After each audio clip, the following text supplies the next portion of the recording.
हमारे इस चैनल मैथिली गंगा को लाल बटन दबाकर सब्सक्राइब करें व घंटी के निशान का बटन दबाएं ताकि सभी नए वीडियो आप तक तुरंत पहुंचे बिल्कुल मुफ्त। अपने सुन रही छी गंगा कैसेट की प्रस्तुति।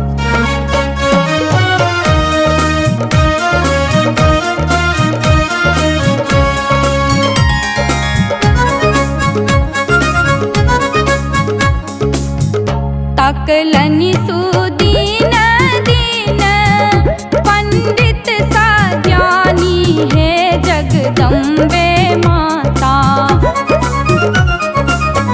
ताकलनि सुदीन दीन पंडित साज्ञानी है जगदम्बे माता।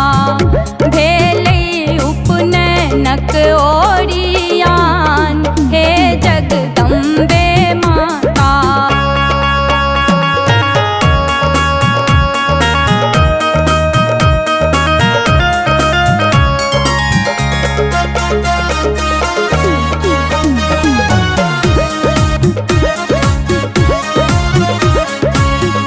प्रथम मनायब मैया अर्जी लगायब हे जगदम्बे माता।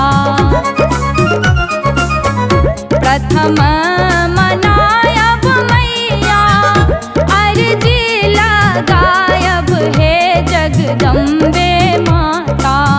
सादर निमंत्रण देल चढ़ाई हे जगदम्बे माता।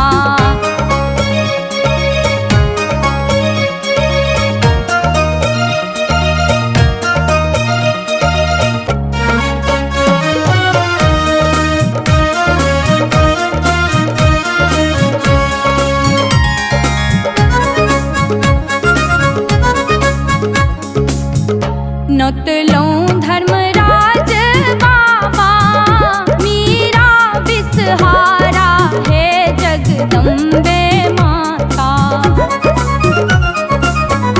नोतलौं धर्मराज बाबा मीरा बिसहारा हे जगदम्बे माता। साथे नगर डीहवार हे जगदम्बे माता।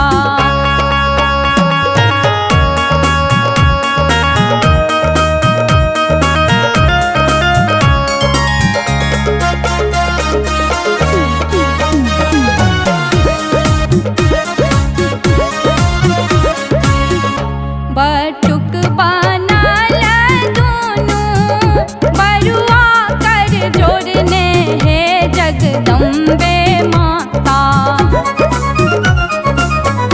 बटुक बनल दुनू बरुआ कर जोड़ने हे जगदम्बे माता। पीरी लगले कल धूप दीप हे जगदम्बे माता।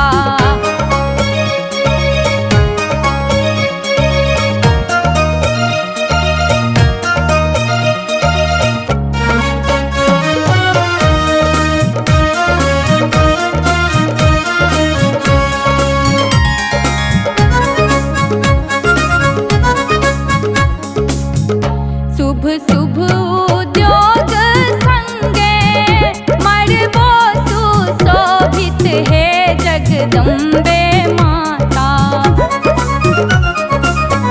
शुभ शुभ उद्योग संग मरबो सुशोभित हे जगदम्बे माता।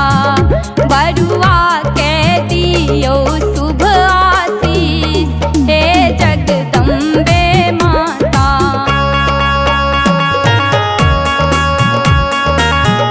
अपने सुन रही छी गंगा कैसेट की प्रस्तुति।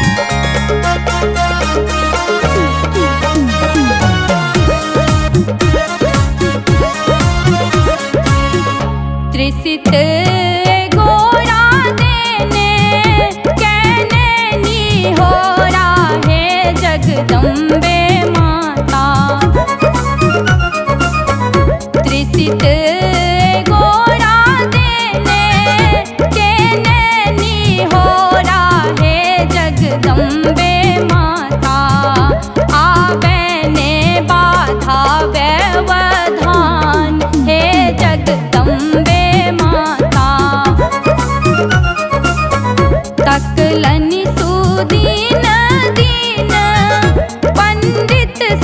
ज्ञानी है जगदम्बे